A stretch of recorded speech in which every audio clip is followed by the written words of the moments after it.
ito reservoir. So, from the sea, dito lagay muna. Malaki yung pang-pump nyo ng ano sir, ng water sa dagat. Andun sa dagat. Yan o, marami pang putik. Ito, hindi pa na-repair natin. Sige, let's pa.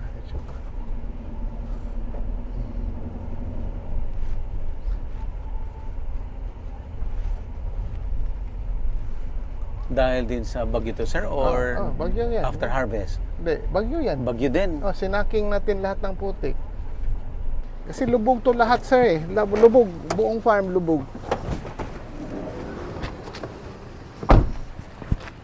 Dami. So, lahat ng putik, sinasaking tao. Tapos, ikarga ng bako, tapon. Ibig sabihin sir, yung production mo 100% nag-stop. Nag-stop ng ilang buwan.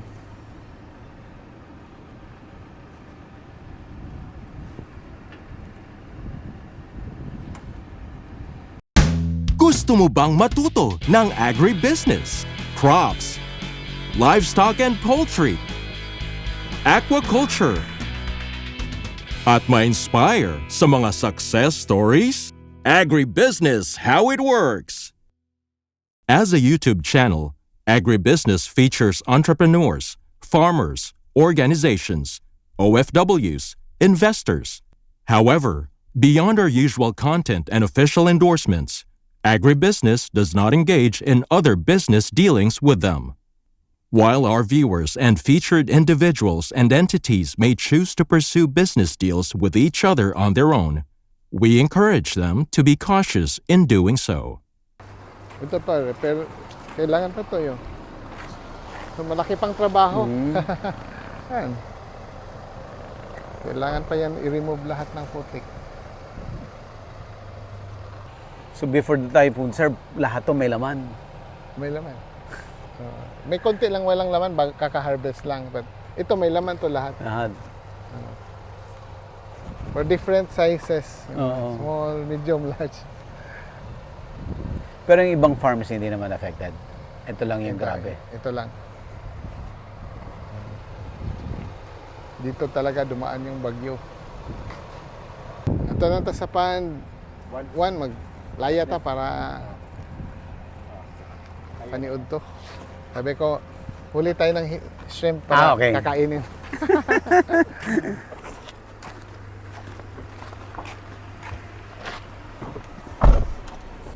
Ilan po lahat sir ang workers dito sa farm? Itong farm na to? 70. 70? Dami. At po yan locals dito sir? Iba-iba? Yung iba sa next town, taga Tuburan, marami talaga taga dito, at saka may iba taga Pinamungahan. So, but majority is from here. May din taga Negros, minsan nag-a-apply. So. Sir, bakit nag-stick kayo sa Vanime kaysa sa ibang species? For shrimp kasi, dalawa lang choice mo, Monodon at saka Vaname. Mahirap yung Monodon. Pero ba't hindi kayo nag-try ng bangus? Ganyan. Actually, magta-try din ako ng bangus. Actually, back in 2000, may bangus din kayo? Yeah, fish cage. Sa dagat mismo, Sa dagat sir. mismo. Hindi pa uso yung Norwegian na fish cage, yung malaki. I think sa buong Pilipinas, tayo siguro ang una. Ang nauna? Oo. Wala pa, hindi pa uso yung Norwegian, meron na tayo noon. Pero, problema kasi ng bangus, ang hirap ibenta noon. Kasi pag mag-harvest ka, pagdating dun sa bagsakan, kung tingin nila, marami yung bangus mo, binabarat ka ng todo eh. So, sabi ko, after a few years, sabi ko, hindi na worth it kasi malaki yung risgo. Tapos, yung kita, halos walang kita. Ang yumaman lang, yung komisyonan. Sabi ko, huwag na. Pero gusto kong bumalik. Gusto yung balikan? Kasi may processing plant, I-process tama na po. natin. Opo. Diba? Magbenta na tayo ng Pa-process na lang din. na walang buto. Nakapag-culture din ako ng pumpano Oh. dati, back in 2000. Diyan din sa dagat, sir. Sa dagat. Mm. Noon, wala pang nakakilala ng pumpano eh. So, Mm. hindi ko nabenta. Nagay ko lang sa cold storage. Mm. Tapos, walang bumibili. So, binigay ko na lang sa mga kaibigan dahan-dahan. Oh, lalaki oh. Malalaki na to. Lalaki. December ito na stock. After the typhoon, 1 month after, Mm. linagay muna namin ng nursery. Tapos, pag nalinis na lahat, inuna na, at least para hindi tayo masiro. Nagsubra rin, no? Laki. 20 plus grams. Masarap dito. Sir, in-enjoy namin yung dito.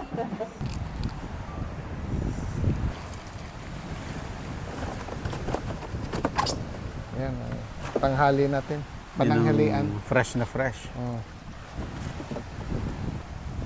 Lalaki. Actually, medium pa yan, sir. Talaga, sir? Oh. Medium lang to? Oh.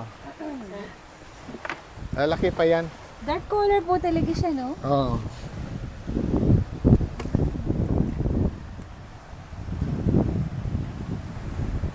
Yung mga sinaserve sa restaurant, sir, anong size? Ganito, Ito medium. yung sa chubi-chubi, ito yan. Mm. Ayan yun. Ayan. Pero malaki pa yan, mas malaki pa. Kagabi, nalaman ko lang na restaurant niya yun. Nung nakita ko yung menu, andun pa rin yung, yung sprout. Yung sprouts. Yung daw, last year, bagsak daw yung bangus. Kasi dami daw dumating na import. Imported. Pero hindi bangus, no? Yung ibang isda. Bangus daw, sir. Bangus? Mm. Saan galing? Indonesia yata. Indonesia. So nagko-culture na yung Indonesia. Actually, sir, yung fingerling, fry ba ng bangus? Mm. Kagaling daw Indonesia eh. Oh, galing Indonesia, alam ko yun. Pero pati na yung bangus mismo. Pati yung bangus mismo. This year din, magpatayo na tayo ng bangus hatchery. Pero ang itlog, baka hihingi lang ako sa BFAR. Kasi yung breeders ko hindi pa sexually mature. Siguro mga 1 to 2 years pa siya sexually mature. Ilang years ba yun bago maging mature? Usually 5 years, 5 mag-start na yan. Tapos matagal mo siya magagamit, sir? Sabi nila, mga 20 years. Okay pa. Okay. So itlog na lang siya ng itlog. Itlog na lang siya ng itlog. Bakit, sir, yung shrimp mo, bakit bumibili ka pa ng ng breeder mo? Sa labas. Mm-mm. Kasi Ba't hindi kailangan mo- natin SPF, yung specific pathogen free. Kung siyempre, galing na dito sa farm, dalhin mo doon. May maraming bacteria, may chance na makapasok na yung virus. Kasi yung mga nagbebenta ng breeder, specialized talaga yun. Yun lang talaga ina-produce nila. So, yung biosecurity level noon is very Sobrang high. taas din. Oh, very high. Pero pwede niyong gawin. Yes, sir. Partner kami ni Stan sa... Sige. Ah, Yeah. okay, sir. Okay, sige dito. Partner ko pala si Lou. Yes, sir. Bago haircut, sana ako sa... Sa long hair. Si Lou partner ko sa planta. Sa planta. Malapit lang yung planta dito, sir. Mga 30 minutes away. Pabalik. Pabalik. Yes. Toledo. Toledo. Buti napapunta kayo si Bob. Yes, sir. Dahil kay Sir Stan. Kaya ako nanonood sa ano eh. Talaga, sir. Yung kay sa W Buildings. Yung kay Si Ma'am Wee. Rosalind Wee. Grabe rin yun. Seaweeds. Grabe rin yun. Galing. Actually, yung planta na to binuksan namin kasi napansin kasi namin yung frozen na shrimp, imported majority na pumapasok. Tsaka nagdo-dominate yung imported. Ayun na, meron naman kaming mga farms. Dapat yung at least yung local shrimp may presence at least. Mm. Presence Sa local sa market. Yes, sir. Yes, sir. Na-mention ko na yan kay Sir Buddy, bro, na ang imported, yung quality, sobrang pangit. Mm. Na hipon pa ba to? Yung lasa, wala, Wala na talaga. na lasa. At saka Wala maputi na. Kahit tutuin mo, hindi na mag-pink or magpula. Sabi ko, baka fake na to eh. Ano na, harina na. Or super tagal na yun, sir. Most likely, yung mga rejects ng, minsan, sinabi ko, di ba, sir, na export yung Vietnam, kung anong i-reject ng Amerika, Mm. balik sa Vietnam, yun ang Dadalhin pinapadala dito. Pangit na talaga yung quality. Kaya ganun, we open up that plant para at least we can give good quality shrimps na kainin ng Pilipino. Mm-mm. Then, na parang Philippine-made rin na shrimp ba? Hindi na from labas pa. Oo. Then, at a price na competitive, we're hoping na we can do it at par with them. Kaya medyo we're really investing sa new technologies, ganun, so we can cope up with the expense na natapat natin. Hopefully we can parang mas flip natin ba, imbis na imported yung majority ng na kinukonsume ng Pilipino, Oo. sana local naman. Local. Local yung At least. natin. Mas madaming local. Mas madaming local kasi nakikita namin hindi naman natin kaya kunin lahat. Aha. Pero actually sa planta na to, I don't think kaya natin lahat, no? But at least mayroon tayong makakakuha tayo ng share. But we're hoping na catalyst siya. We can encourage other local farmers and businessmen to open up plants also. Mm. Kasi yung sa supply chain kasi ng shrimp, ang processing plant ang kulang eh. Kasi meron na tayong feed company, pero yung feed company kulang pa, no? Sa local. Talaga, sir. Kulang. But enough feeds, walang shortage. Okay. Then we have hatcheries, Actually, growers, okay, madami. growers. Oo. Pero there is still window to increase pa rin eh. If there is a processing plant to support it.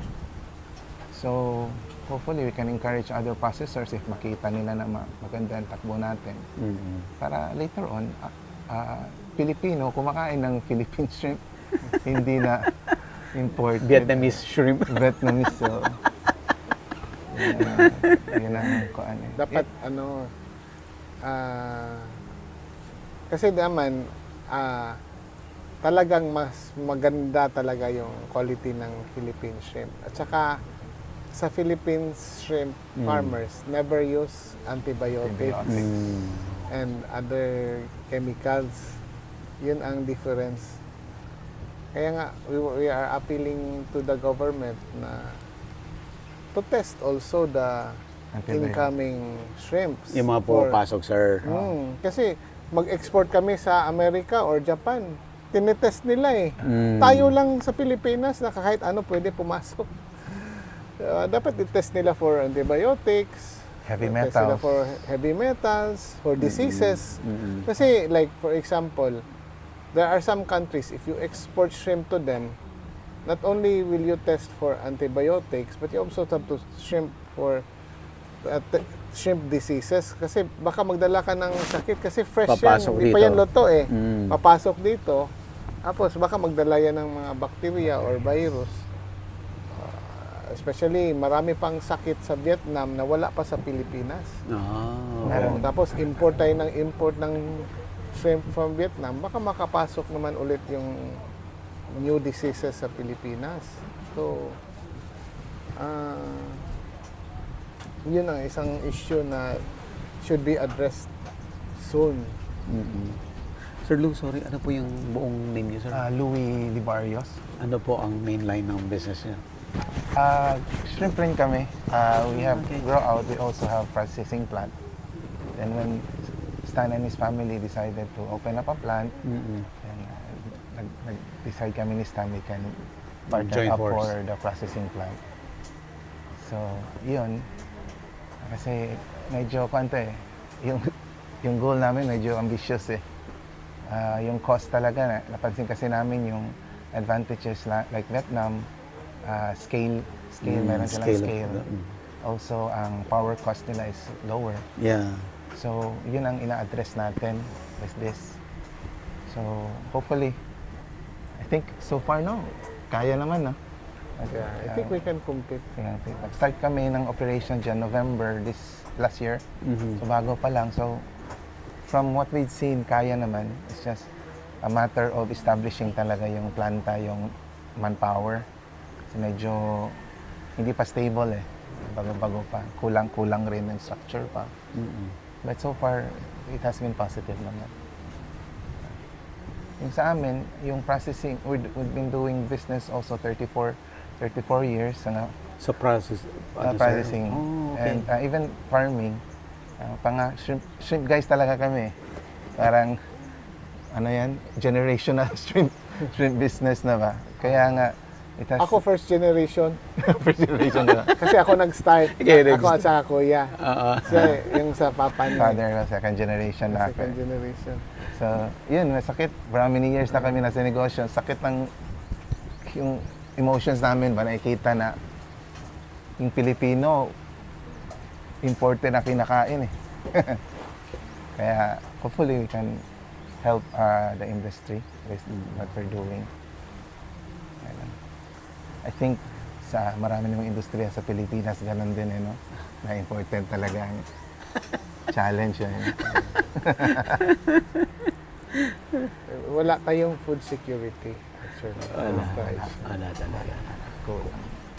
Sabi ko nga, sir, dun sa Taiwan, nagulat ako yung definition nila ng food security. Ang definition nila, ready sila pag may gera, may kakainin sila. Yun ang food security. Sa atin ng food security, may kakainin tayo. Oo, may kahit mabibili walang tayo. Yes. Especially right now, di ba, may gera. Yun ang mga concerning ba? Gaano po kalaki yung planta na tinatayo, sir? Actually, it's operating na. Ang gaano kalaki yun ba? Ang capacity is sa 8-hour shift is right 6 tons of raw material. So, 8 hours. 6 tons siya. Makikita mo naman mamaya. Mamaya. Malaki. Okay siyang size. But for international standards, nasa medium size siya. Medium size. Medium size. But Philippine standard, large na. Large. The biggest. The I don't think biggest. the biggest siya, Brad. No? Sa shrimp goro, Brad. We're not sure, but maybe one of the Maybe, biggest. I'm sure one of the biggest. yes. Buti po, sir, may mga collaboration kayo, alliances, ganyan. Hindi competition. Actually, yun din, napapansin ko sa Pilipinas na parang masyadong Competition, protective no? competition. Kasi kami matagal na, kasi yung plan ko, matagal na rin, he's my number one supplier. So, ever since, ang relationship namin, it's like parang partner na rin. So, anong kailangan ng planta, he will grow it for the plant. So, parang for how many years, I consider him as my partner. Pero hindi formal na one company. Ngayon, Yes, it's really more on really parang legit na talaga na partner ka na. But we operated as like a partners before. Okay naman. Win-win. Ang importante naman kasi win-win yung relationship eh. Yun ang mahirap ka maghanap ng ganun na mga kaninegosyo kasi ang ibang negosyante kasi their own lang eh. Bahala ka nang kumita ka or hindi. But how can you sustain yung parang ecosystem mo if you ganun ang mindset mo na you always want to win and bahala na yung partners mo. Yan ang maganda sa relationship namin is kaming dalawa okay naman takbo. And not only us but also the other people that were doing business din na kumikita lahat. Or along the chain, supply chain, kumikita lahat. Ang magiging effect nito, yung partnership ninyo in terms of growth ng industry? I think if we can compete lang sa imported, we can really help grow, and especially if we can also compete export-wise, Yeah. Kasi when you say export, I think the only way to compete for the Philippines really is to play sa quality. Quality. Yeah, because nakita namin yung quality ng ibang countries like Indonesia, Vietnam, China, India. That quality medyo At far po tayo. questionable. Ang quality Maganda natin. talaga ang Philippine shrimp. At saka sigurado sa Philippine shrimps walang antibiotics and other chemicals. Almost organic. Organic almost. Yes. Almost pala. Kaya sabi ko ni Sir, the safest meat or protein source to eat is still shrimp. Safer than chicken or pork. Wala tayong linalagay na mga medisina. Walang medicine. So sa export yun, sir. But how we're going to compete with the imported? Ayan. Lower price ba? No, Same. I think compete lang with same the price, quality. but the quality is very Better. different. Better. Once masanay sila sa quality natin, Oo. hopefully, hindi na yan kukuha sa iba. So the only reason na nakukonsume yung imported because Cheaper walang sila. cheaper than availability rin availability. sa material. Availability ng raw mat. Napansin kasi namin ng industry, yung growth natin sa volume of shrimp, mabagal because nagde-depend lang sa fresh chilled na Oo, market. Puro fresh market. Fresh market. So, ang bagal ng growth. So, actually, yung ibang middleman, pumapasok na sa mga probinsya-probinsya. Pero it's very slow. If we want talaga yung malaking jump, it's really on processing side na for frozen local and Value-added. export, value-added export. So yan ang you want substantial increase sa industry. So I think that's if yun nga kung mag-succeed to, maybe some businessmen will also consider getting into it, seriously doing it. Kasi marami naman kami kakilala na who built processing plants but hindi nila na-maximize yung capacity. Hindi nila ma-maximize. Dahil, sir, anong reason yun? It's very difficult if you put up a plant na wala kang own supply. You have to have Kung your own. dependent ka lang doon sa you're buying the You're buying raw materials from the market. na ipaprocess. Kasi they're trying, a farmer tries to maximize his profits eh. Ang processing plant has ang range ng price niya, hindi mo masasabi na ma-maximize mo kasi lower talaga siya. Yes, yes. You have to compete with imported. Oo. So, So, di ka Bagsak ka. makaakyat sa presyo. Kaya for the past, yung most plants now in the Philippines are 1980s pa na mga models. I think this plant is the newest and I think the most modern na plant. So, kasi if with the old plant, mahirapan ka mag-compete. hirapan. Parang imposible kong mahabol with my current setup sa plant. Kahit panay ako nagpo-push to. So, yun talaga, you have to really build a new plant to catch up with the other plants of other countries. Technology rin, iwan na iwan. Technology. Iwan na iwan. Yeah. But our plant is already globally updated na globally. Big investment, sir. Okay. Laki. Yan nga eh. Pero, sige lang, you have to do big things do big things in order to really have an impact sa industry. Yeah. Kasi doing business in the Philippines is challenging. Even if there is ARTA law, there are still laws that need to be revised. Like, for example, environmental laws, for me, in my opinion, yung ECC. Yung ECC, dapat i-revise yan na kahit wala ka pang ECC, pwede ka nang mag-operate. Kasi minsan, example, to get an ECC, easily will take you 6 months to 1 year. So, that's a delay, di ba? Oo. And then, so most businessmen that I know, instead of putting up a factory, they will just import. Magdali lang mag-import, di ba? May pera ka lang pangbayad sa supplier. Hingi ka ng import permit. Paglabas na yun, import ka na lang ng import. Wala ka ng sakit sa ulo. If you put up a factory, you have to manage your inventory, you have to manage your people. Marami kang tao, factory, di ba? Kung importer ka lang, yung sales people lang ang minamanage mo. Benta na. O, benta na lang ang tutukan mo at saka inventaryo. Ito, you have to, yung lahat ng ingredients ng factory mo, di ba? Mga raw materials, so may supply chain ka pa i-manage. Mas mahirap talaga. So, if they want really people to put up factories in the Philippines, we have to make it easy for us to open factories. So maraming willing, sir, mag-open. Nahihirapan lang. No, hindi naman willing, but it's a barrier to entry kung pahirapan mo pa.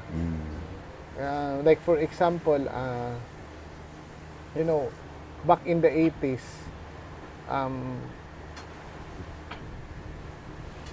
buhay pa yung lolo ko, he went to China. Siyempre yung at the time backward pa yung China, 1988, 87. So when we went there, talagang sinusundo ka ng local officials. So tanungin, anong kulang mo? Oh, lupa. Oh, ito, mayroon lupa. Ganyan na. Oh, huwag ka nang mag-alala sa permit mo. Basta tayo ka lang ng factory, kami na bahala lahat. Ganon kadali yung mag-invest sa China dati. Kaya nakita mo yung China, naiwanan na tayo, wala na tayo. Hindi na tayo makakompare sa China kasi si China at saka in terms of manufacturing, actually mas lamang na sila sa Amerika at saka Europe at saka Japan or Korea. Number 1 na sila when it comes to manufacturing. Because yun sila kagrabe, magbigay ng preference to investors. Sana yung one aspect ng problema to build a business, tanggalin na yun, 'di ba?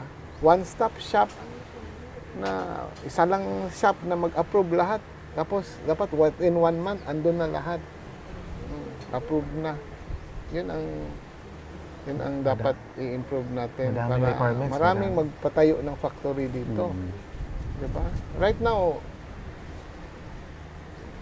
ang countries that are taking all the manufacturing job is Vietnam, Indonesia.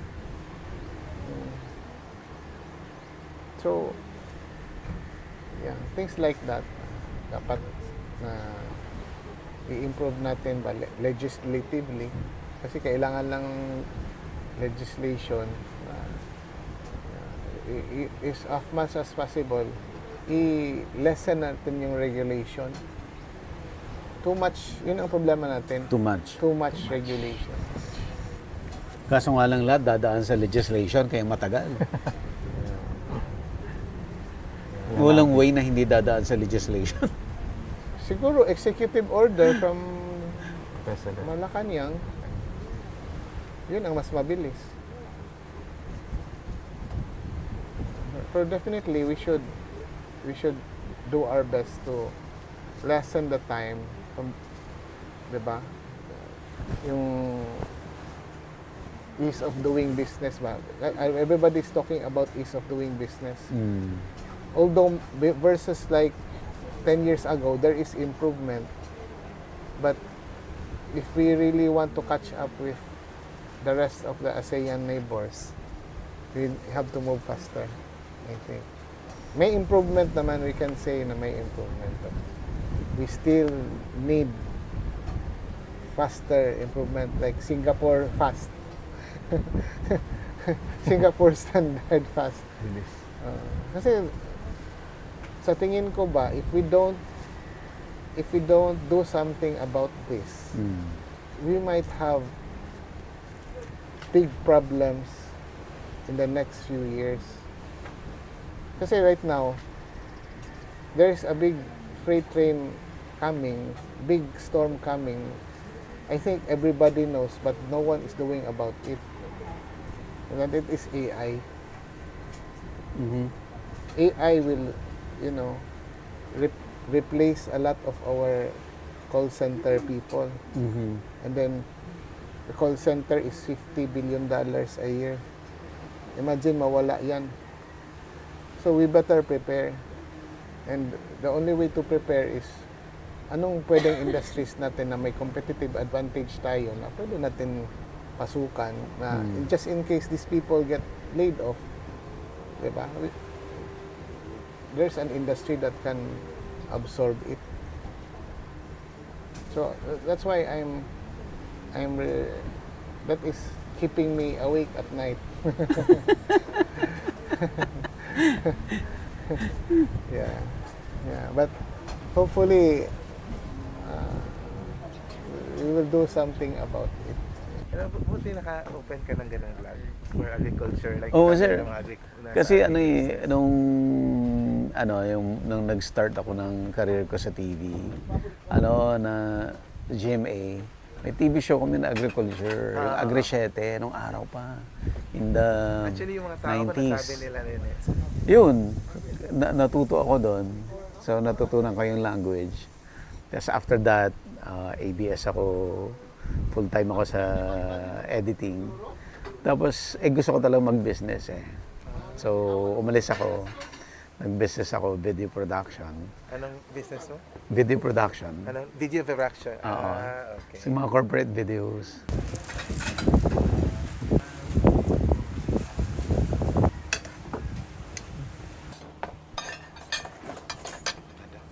Sige, sir. Usong-uso dito sa Cebu to. Dito lang sa Cebu may ganito. Agribusiness, how it works.